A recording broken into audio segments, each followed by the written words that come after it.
Last time on the Reclamation, the party decided to head further up the tower, where they came across cages of multiple test subjects and a mimic.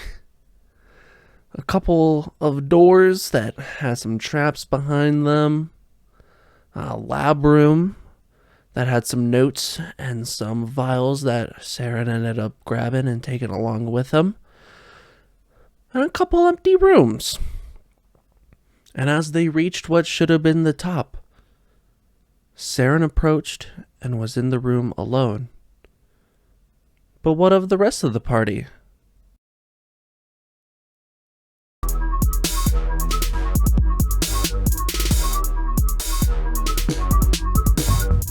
That's not right.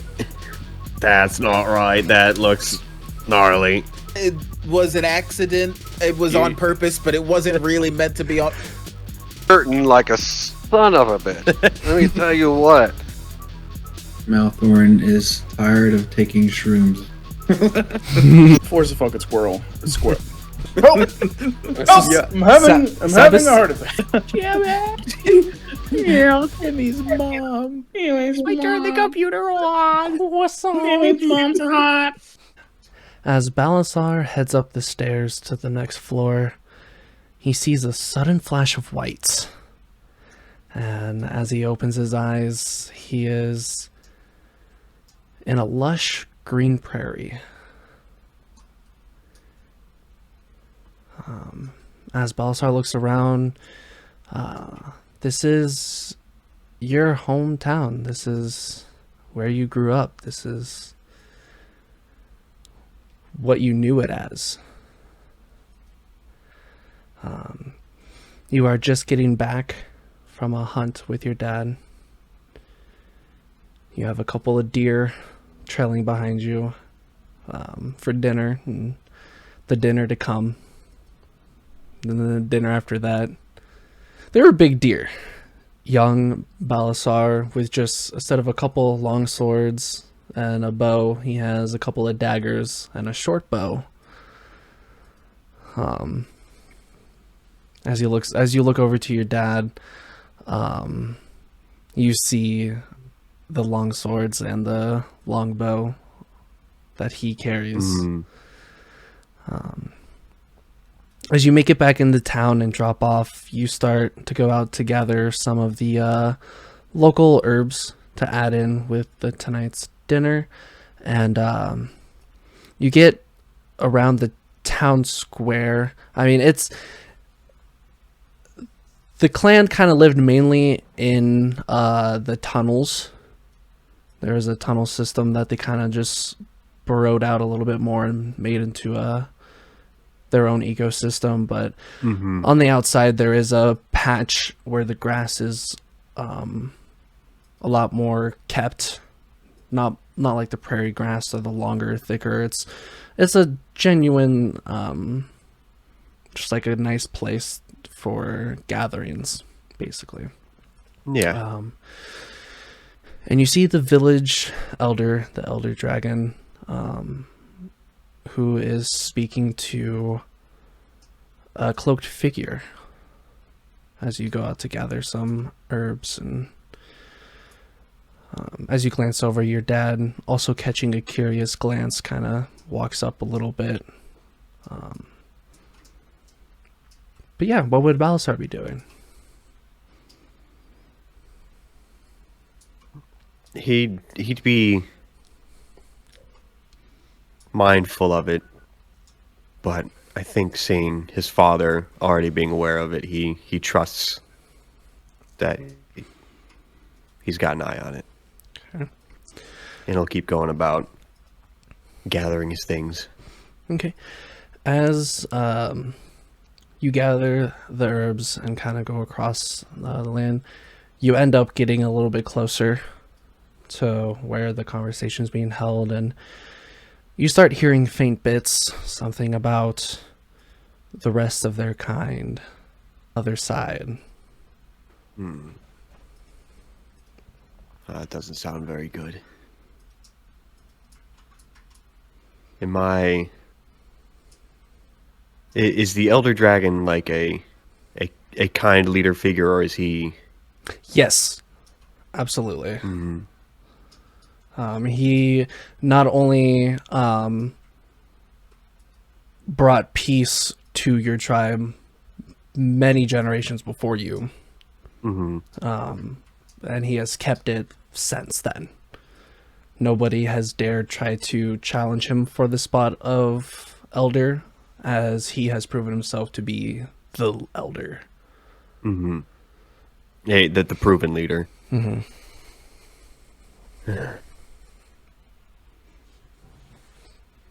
I look up to my father and I go, do you have any idea what they're talking about? He says, this doesn't sound good. No. But keep your eyes peeled and your bow ready.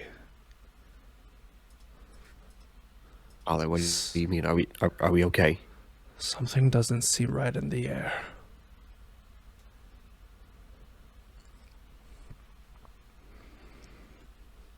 Okay, I'm gonna stay. Do you keep your distance or do you close in?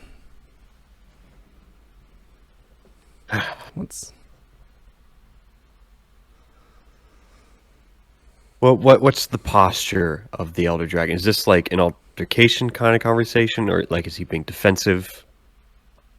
Or is he... The elder himself looks pretty calm in his statements, as you see the cloaked figure seems to be getting slightly more agitated with each passing sentence. Okay. I'm gonna get closer. Okay. As Slowly. you get closer, you start catching more parts of the conversation. You see the cloaked figure going, "We're climbing back to the top. We are to be the best. We need your assistance. This could be the turning tide of this war." And you just see the elder raise a hand and, "I do not condone fighting on my own soil. I will not help or aid any of those who wish to harm the land." I'm gonna ask the Elder if he's okay. Is everything all right? Give me a perception roll. Can it be something I have advantage at? No. Let's see what we got. 17. Okay, 17. You see a calming and a little cautious smile from the elder, but your eyes glance over as you see the cloaked figure, which a little bit under the hood you see what seems to be the edge of a nose and a face. Just like you, Dragonborn.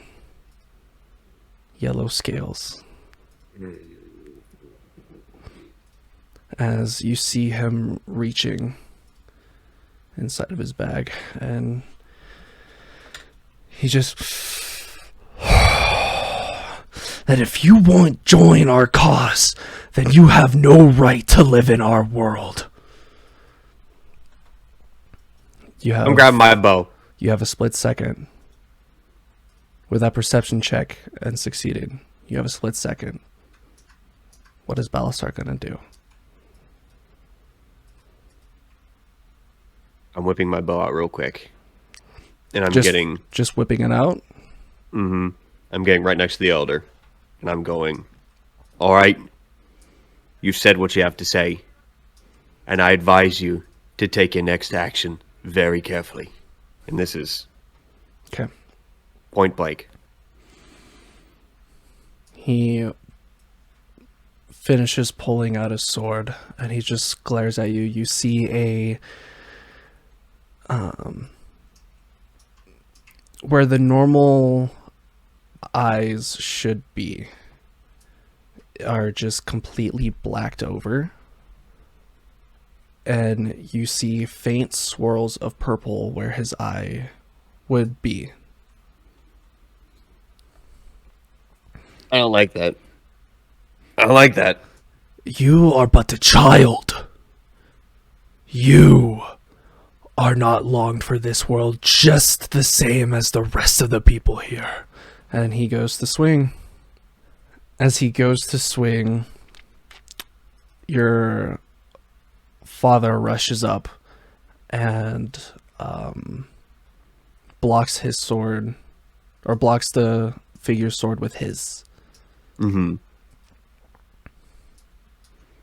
And kind of pushes him back a few feet. Mm-hmm. I'm letting it loose. Okay. Yep. Shoot He pushed him back. There's plenty of distance between. Give me a shot. I will say you will have advantage on this. Okay.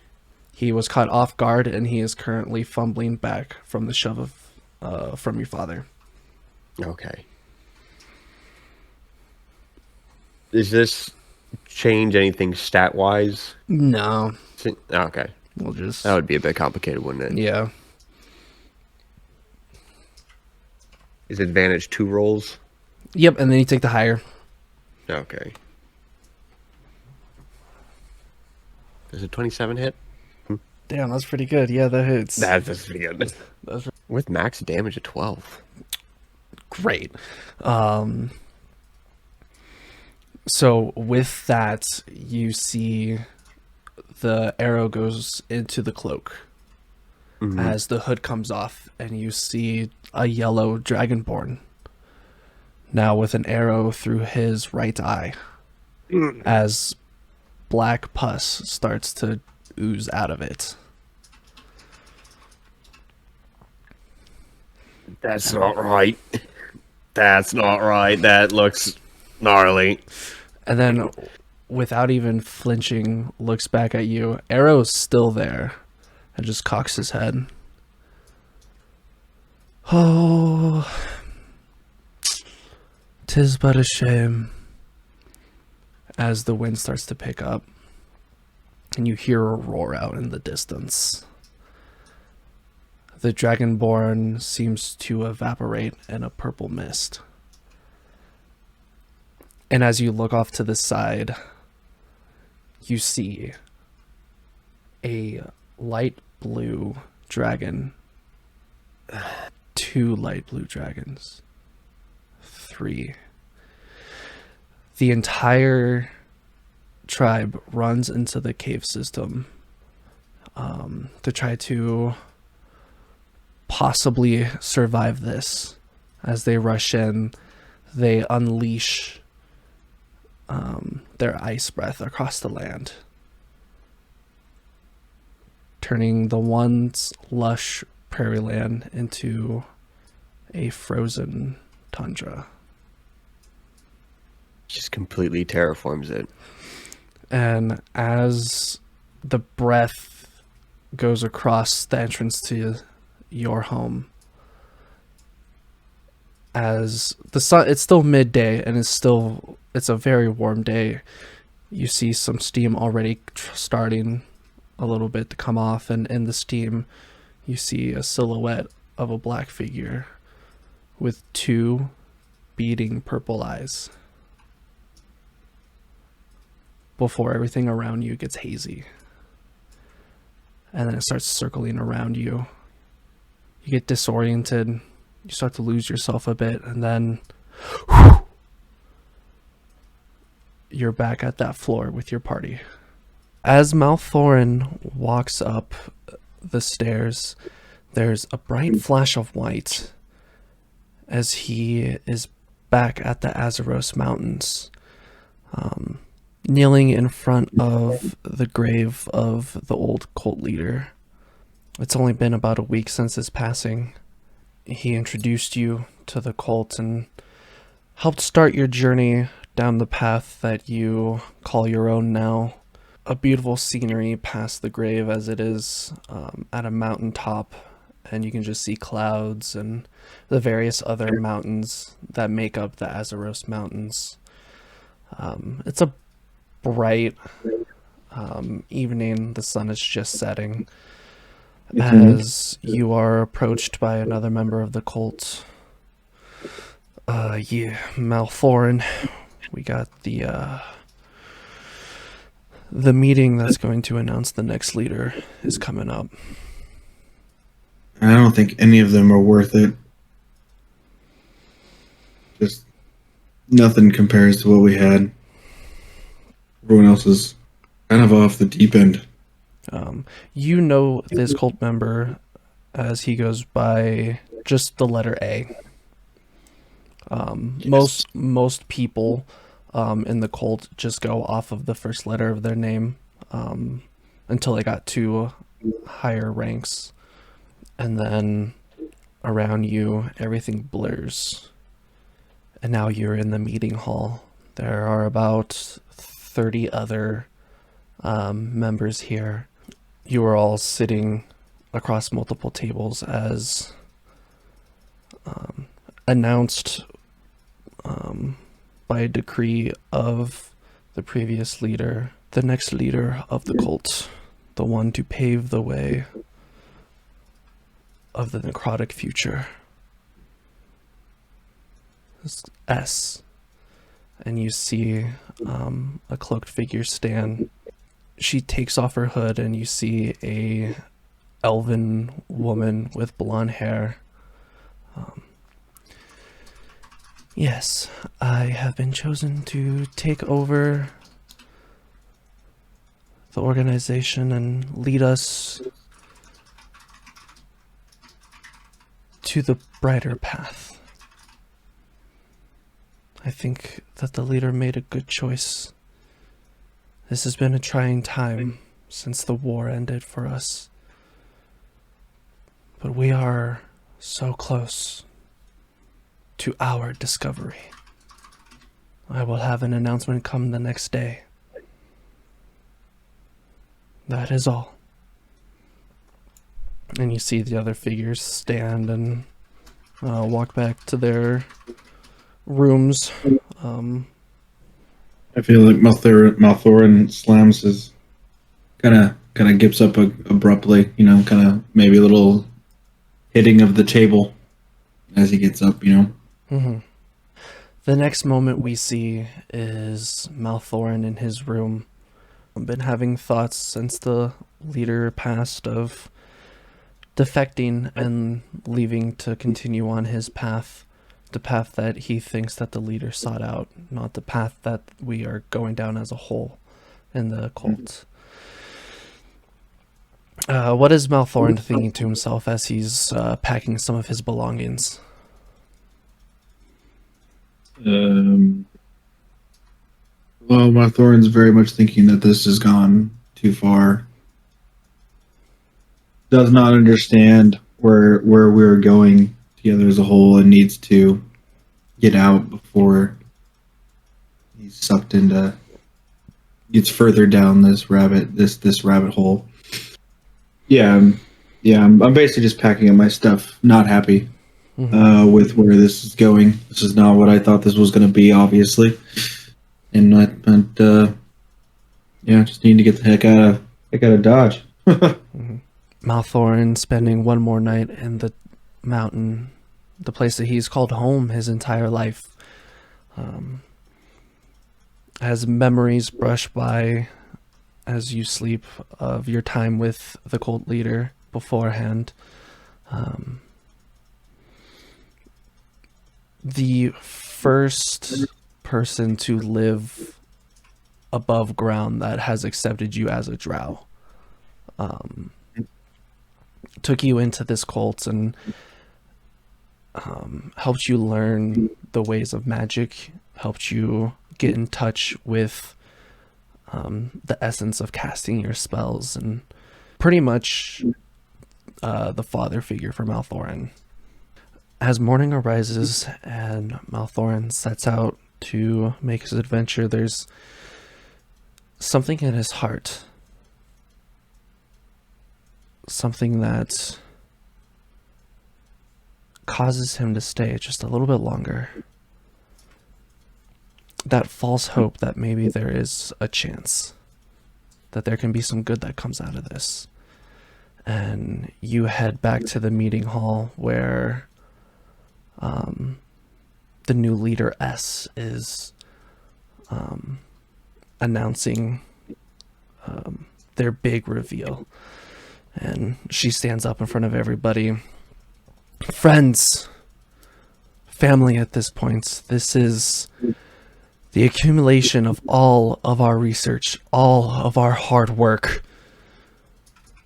This is our future. As she holds up a bottle of the blue viscous liquid. This right here. With this, we can raise an army of undead without needing them to be dead. Every single soul in this mountain has been reduced to bone. But with this, we can rebuild our armies again. And you see a few people start clapping and cheering. And this is where I feel like I'm looking around, noticing that the applause is getting louder. Seeing some disgruntled faces, but less disgruntled faces, as I would agree with, given the fact that we are not meant to convert the living to our will. That is not what necromancy is. Noticing that I'm of the few and realizing I need to find a way out of this room. Mm-hmm. And you see the cult member A on the other side of the room who has shared this disgruntled look with you, and instead of applauding, he casts a spell and a flicker of flame shoots out of his hand, exploding the jar of liquid as everyone stops. They all look at him, and S goes, "Do you not share in our vision, young A?" And at this point, you see fire build up in his hands. "I will never accept you as our leader. You are not meant to be here. He is." As he points out the to a hallway that leads straight to the gravestone of the previous leader. And S just kind of laughs. "Then you don't belong here." As she snaps her fingers and 3 of the members rush A, 2 of them grabbing him by the hands and seem to be casting a silence spell, causing A not to be able to cast any more spells, as the other one shoves a knife through his heart. "Now, does anybody else seem fit to go against the leader?" I quickly try to cast a minor illusion of the previous leader, saying basically this is going against the will, trying to get everyone's attention to that gravestone. I'm casting it like at the gravestone. As everyone's attention is at the gravestone, I am making my way over to A and grabbing him and pulling him out in hopes that I can save him. Okay. As you cast your minor illusion, everyone seems to be focused on what is happening on the other side of the room, that they don't catch you casting the spell. And with it being a minor illusion, I will say that the face of the leader appears with a face of disappointment and hatred, as he just whispers, "This is not my way." And as everyone is looking out and just shocked by seeing this, not knowing that it was an illusion, you try pulling A without being noticed. I'm going to need it's going to be a stealth with advantage. 14. 14. Okay, yeah. As you were pulling them out, you get about to the exit of the meeting hall where you were going to leave from, as a just gently grabs your hand and kind of pulls it off for a second. There's no use, Maelthorin. The only way to get out is by running, and I can't run like this. Not anymore. I set him down and I'm going through my inventory. I'm going through my bag looking for any type of potion of healings because I don't have any spells that can heal. I mean, I'm looking through my spell books. I'm looking through everything I can. I'm dumping whatever potions of healing I have. I'm just dumping them, trying to get him through, trying to get him to work, just shoving them down his throat as fast as they can go, hoping that they do something. See, and then I'm even casting. Don't think it works, but that's the point. Man, what is it called? False Life. I'm even going to quickly cast False Life and see if I can bend it. I know it doesn't work. It works on self, but that's not the point. The point is I'm trying everything I possibly can think of. Right. Just do whatever I can to get him up. As you're rifling through your bag, casting the False Life and feeling that life be embedded into you, you're ruffling through your bag trying to find potions. You find one, but as you go to open it, he just covers his mouth, looks at you, as he pulls a scroll out of his bag, unfurls it, speaks the words, and casts Fireball into the room. The explosion, the fire, the amount of pressure coming from it pushes you back a couple feet, as you hear screaming in the room, and you hear a snap, and quickly there's the presence of water dousing the flames, and with blood dripping from his chest, with the support of the wall, weakly stands up, pulls out another scroll, and just looks back. Run! As he goes to cast another one, what is Maelthorin going to do? So you're saying people are now running after us now? Yes, there are, a lot of them are currently still in shock of getting hit by the fireball, but there are a few that have currently locked eyes in your direction. I'm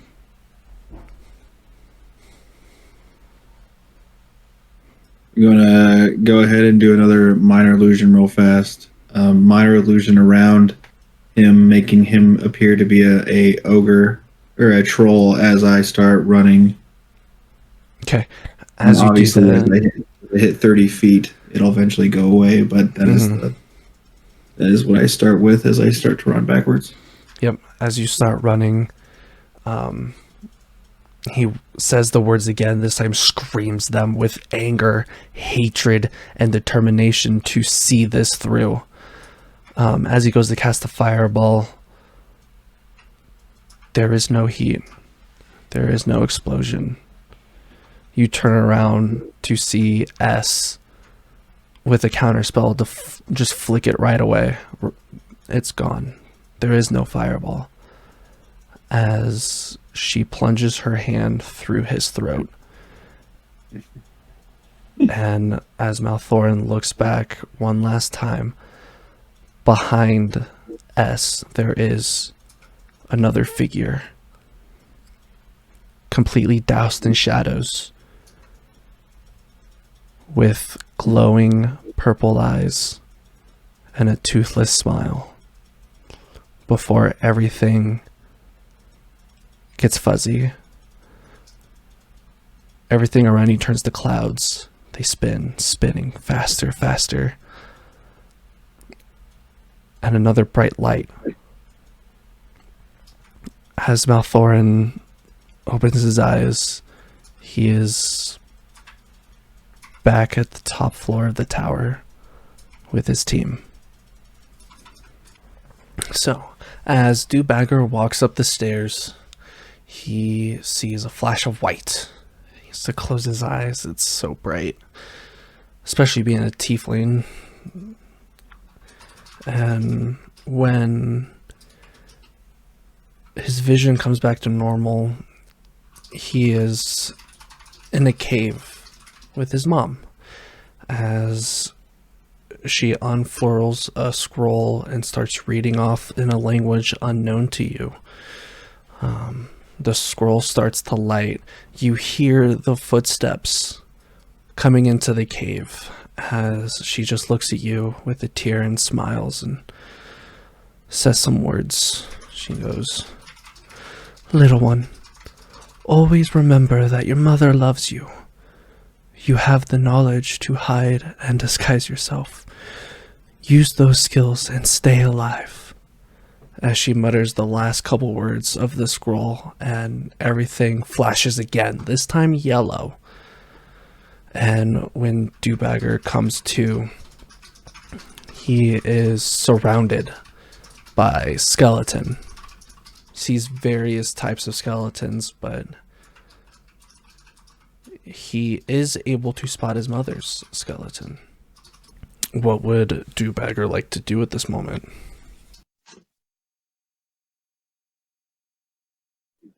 Sit there and kind of still feeling the fear from those people coming in. I'm comforted from my mom. And I'm kind of in shock, like, wow, what the? I see that, I feel a sharp pain in my heart. And I start looking around and I see bunch of, do I find any stones around the cave I'm in? Yes, yeah, there are Lots a few of stones. Yep. Okay, so I go up there and I search, is there any necklace or anything she might be wearing? Yeah, give me a perception. Or I guess this would be more of an investigation, since you're digging around for stuff. It's been from an 18 to a 4, a 6. Okay. Not very hard, as this is all just piles of bones and rusted away weaponry. But you do find a necklace, a little rusted over itself, hanging around nearby the skeleton of your mother. Okay. I'll take a look at it, and is it like something you could open, or Nope, is it just a medallion? It's just a medallion. Okay. You see at the end of it, there's a little, it's kind of in the shape of like a dog tag almost. And it just has your mother and father's name, and on the other side it has your name. Okay. I tuck it away, and then I take what I believe are her bones, and I put them off to the spot in the corner, and I put a whole bunch of rocks on top of it. Yeah, that process probably takes you a couple hours, finding enough stone around the cave and even a little bit on the outside to fill an area that could cover that. And I kneel down and say, "Mom, I will survive." yeah, we see Dubbager start to head out. The surrounding kind of fogs over, and next thing you see is Dubbager a little bit older towards the edge of the landmass. Find a little alcove that you stay in where you have the water around, you are able to fish, you've been surviving. You see a few glimpses of just huddling up in the cold, catching the fish, and barely being able to make a fire to cook it, and doing whatever you can to survive. And things go a little hazy again, and next moment we see Dubbager is in his home in the little alcove as he kind of gets ready to wake up and head out. And give me a perception check. Better, 16. 16, yeah. With a 16, you hear some footsteps approaching from outside. Okay. I hide. 21. 21, yeah. You try to cover up the fire and get rid of any evidence that there was somebody here recently, and kind of put yourself in the corner.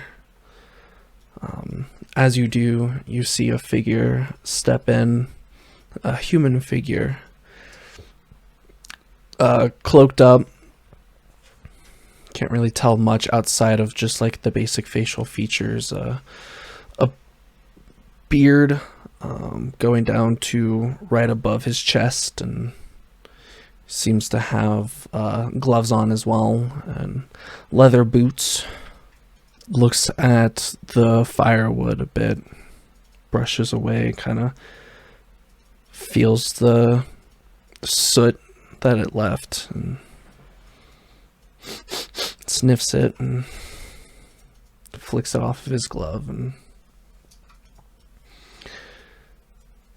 takes off that glove, and you see a couple of rings.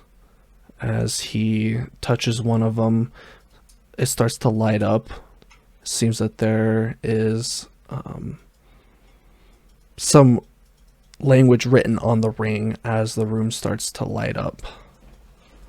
And he looks up and spots you, and kind of looks a little ajarred. He wasn't expecting there to be somebody in here. And oh, well, you're a sneaky little bastard, aren't you? What did you do in my place? This is your place. Yeah, from humans. Interesting. It's weird to see one from hell be able to survive the cold like you have. I was taught well.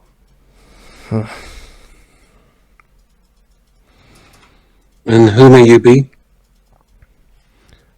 I am known as Hugh. We have ventured from the land of Carnavia to explore this new land that we have set our eyes on. Wasn't expecting there to be... This is not new land. New to us. We have set forth to find land out in the distance, and here we are. Have you been to any of the towns? There's towns. Yeah, that's... Sometimes I go and I grab something when I'm hungry if I need to. We just arrived. We're making up a campsite here at the coast.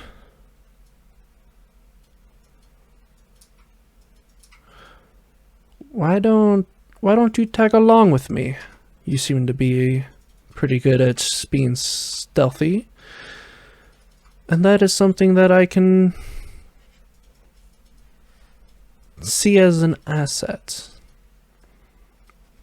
What do I get for it? Well, you get to survive a little bit better. Food? We can provide food. We will Okay. hunt food. Seems like not a lot else but fish has been cooked here, and a growing man needs to have more than just fish. True. But I've been... Well then, come. What do you do with your ring? Make us bright in here like that. Oh, this, as he taps it again and the light dims. And this is just a magic enchantment. I remember seeing magic. Yes, it is common in this land. During the war. But I was young then. I was 10. And how old are you now? I'm almost 14. All right, I won't dig any deeper. And he starts to walk out. What does Dubbager do? I look around the area, see if there is anything that I want. Of course, I take my mom's tag and any other stuff I want, and then say, okay, I follow. Okay. No follow. So from there, we see some more flashes of memory of meeting the first caravan, the first envoy of the Azeros Mountains, and you introduce Hugh to some of the smaller towns. Make your way around you don't really get as far as the mountains. Most of their adventures and escapades kind of stay towards the first half of the land. Basically, if you're going from like south to north, as their main focus is to just setting up a stable community that can survive through the weather. And then the final thing that your vision comes to, it's been a few years since then, and Hugh comes up to you and says, "Old boy, you've grown up quite a bit, and it seems that I am needed elsewhere. I am aimed to set you're forth. going to be leaving? I am, and I think you should too. We have a..." Oh, you want me to go with you? No, this one is something that I need to do on my own. Oh. But there is Okay. a boat heading to Carnavia, back to Violet Hall here in a couple weeks, and I think you should head back. There's plenty of land, plenty of people, and plenty of sights. Explore, gain more knowledge, and maybe you can teach yourself a thing or two that I couldn't. Okay, sounds like a good choice. Thank you for all your help. And he hands you the ring that you recognize to be the ring around his finger. He's like, "I'm not going to teach you how to use the ring. You got to figure that out on your own. Good luck." Oh, thank you. And he turns off from the camp, and you see him walking towards the dock that has been built in the couple years that they've been here to a boat. And as he steps on the boat, you notice he smiles and waves, and as you turn around to look back at the mountains, you see a black shadowy figure in the snowland ahead of you, and it has beating purple eyes and a toothless smile as everything around you starts to cloud, and it starts circling around you to the point of dizziness. And then when things smooth out, you blink your eyes a few times and you are back on that floor with the rest of your party. As you walk up the flight of stairs, there's a bright flash of white. And as you open your eyes, you're no longer in the tower. You are in a city. The city you grew up in. A beautiful town of mainly adventurers. There's the main central point is the guild house that is in the center of town, where groups take on missions and go about their way throughout the land of Davenmere. You wake up, you spent the night in the guild house. This was oddly not that long ago. This is more of one of your more recent memories in mind. You walk down the stairs to enter the main foyer of the guild house, and you see a whole bunch of groups just kind of sitting around eating their breakfast and chatting about their spoils of their last adventures or what adventures they're taking on next. And as you go down the stairs, you are greeted by Gortax. Gortax, you know to be one of your allies. He has gone on many adventures with you and Caudel. And he and his group has just been with you guys on many quests, and you guys have formed somewhat of an alliance together with your groups. He approaches you and he's like, "Oh, Sabas, good morning. I'm glad you actually made it to breakfast." Yeah, that is too comfy. Sometimes I just melt away in it. What do we have? We actually have a special one directly from the guild master himself. This one is going to be a quest with multiple groups. As you look around, you see multiple tables of people who are normally separate in their journeys, all together and conversing. There was rumor of the dragons up north finding land far, far north.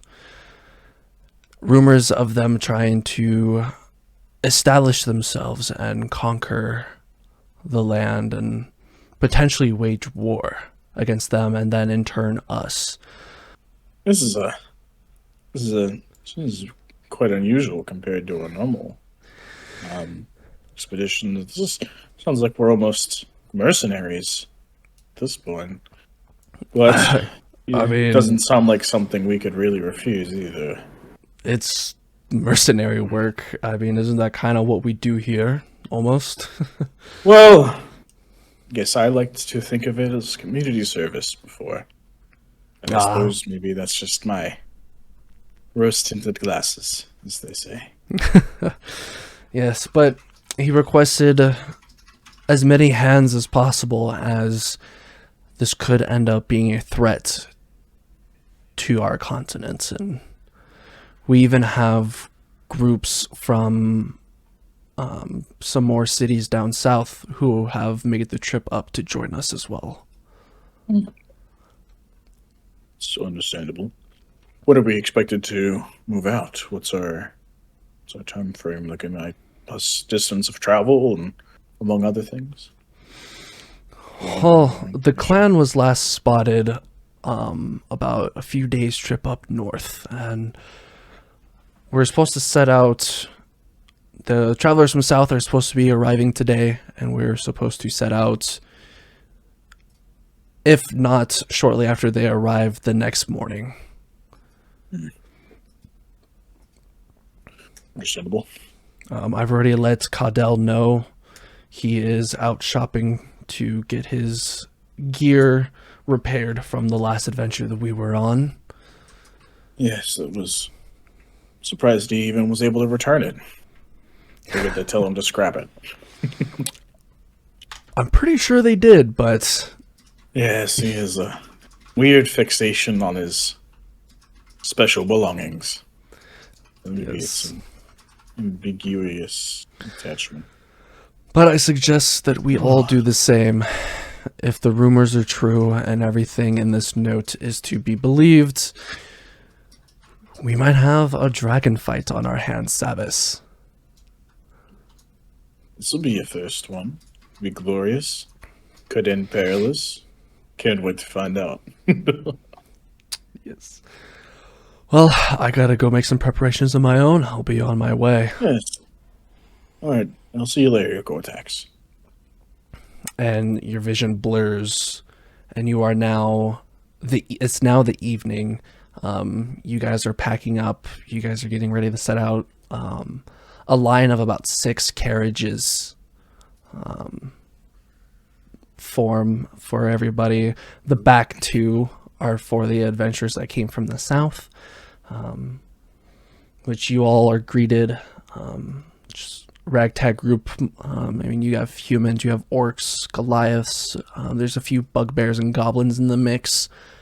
A little bit more unusual for your area, but you know that down south there are more of the goblin kind, and all of those folks kind of reside more on the southern side. Your vision blurs again as you are out on a snowy road making camp for the night. You guys set up your tents. Pitchit, you and Caudell are sharing a tent as usual, and as you guys kind of center around the big bonfire that is set, and everyone is just eating their dinner, and there's a stew prepared with multiple different types of meats and herbs. Not much for stew, but I suppose food is better than nothing. Go up and get a bowl. And I'll pick apart some of the. We avoid some of the thicker vegetables, but I'll eat it for the most part. Caudell picks out what you don't like and munches out of himself. You know, they say these make your bones strong. That might be why you're a little, Don't say it. Don't say it. you say it once, you say it 1,000 times. Sabas, you, sir, definitely miss out on a couple of the orcish genes.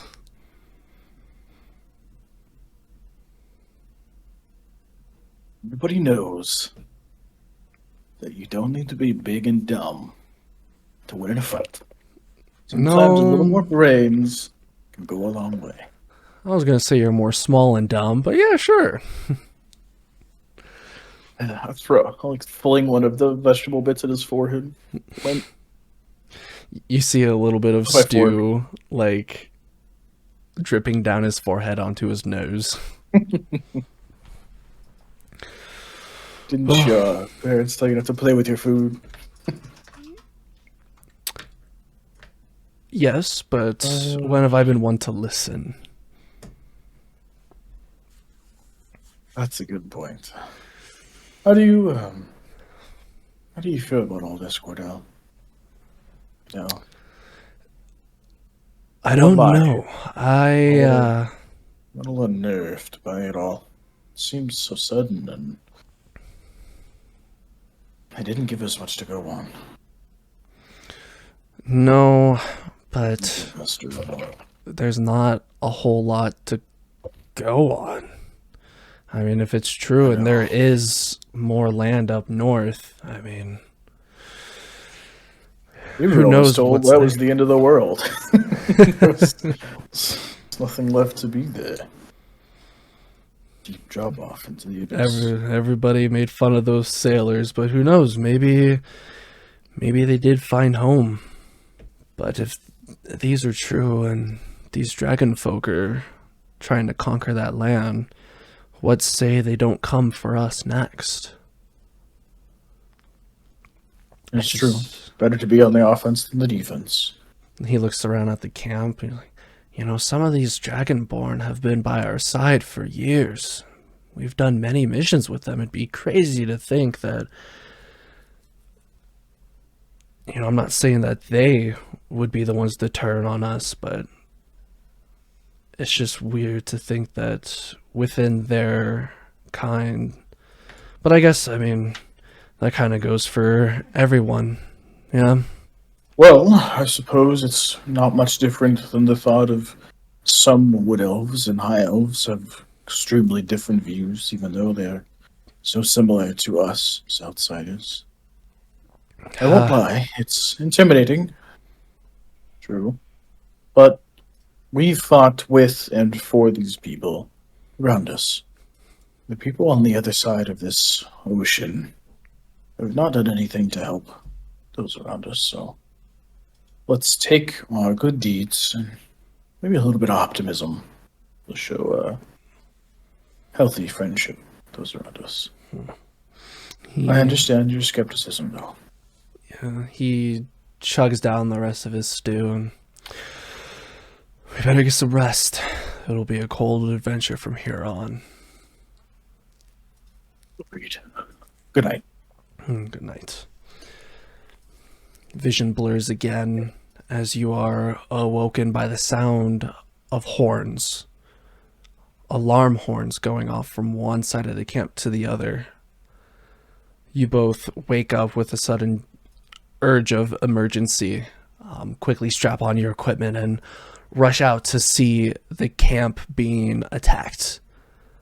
Hold on! To me!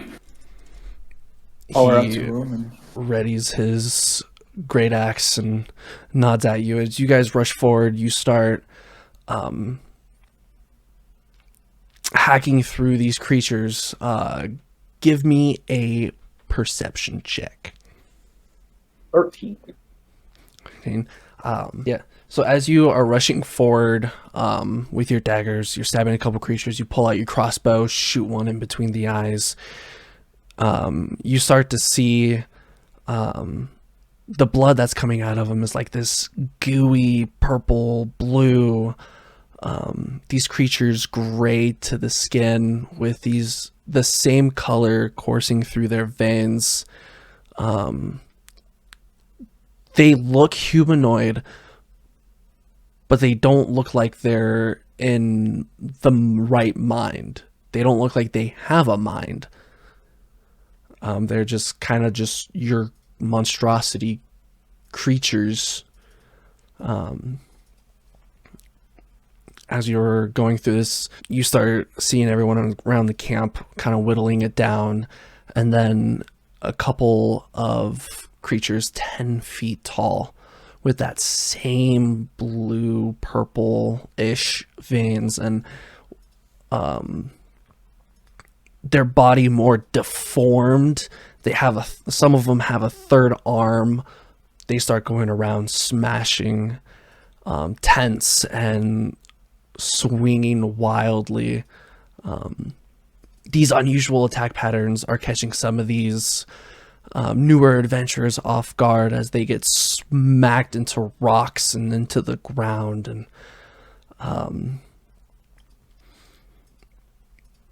one by one, you see, as soon as you started whittling them down, they were whittling you down. Everyone's getting tired. There seems to be no end to this ambush. Gore-Tex gets smashed across the side and flung 20 feet away as one of them smashes on the bonfire. The light goes out. You can tell that some people were still up and awake at this point. I have dark vision 120 feet, motherfucker. Yep. So everything, instead of seeing colors, you just see forms. Yeah. And as both you and Caldell continue to fight, you are both wearing yourselves thin. There seems to be just one more enemy in front of you. One of the big guys. You and Caldell are double teaming this. He goes to swing for the axe, gets a huge chunk out of one of their arms. It gives a loud, ear-piercing roar as the other arm comes and grabs Caldell by the head and lifts him up. What does Sabas do? I'm gonna run up to it. I'm gonna sprint towards it. I'm gonna try to bound off of its lower body. Put my hand in its face, and I'm gonna try to sneakily cast Eldritch Blast to blow this creature away. Its head. Try to weave it in there, make it look like a punch or something. Give me I'd say that's probably going to be a sleight of hand. Let's fucking go, 21, baby! All right. So with that 21, as you fling off, you conjure the Eldritch Blast in your hand and you clench your fist. You go for a punch, and as you do, the force of the Eldritch Blast comes out of your fist and just blows this creature's head off. Okay, Jujutsu Kaisen this shit, bitch. Let's go.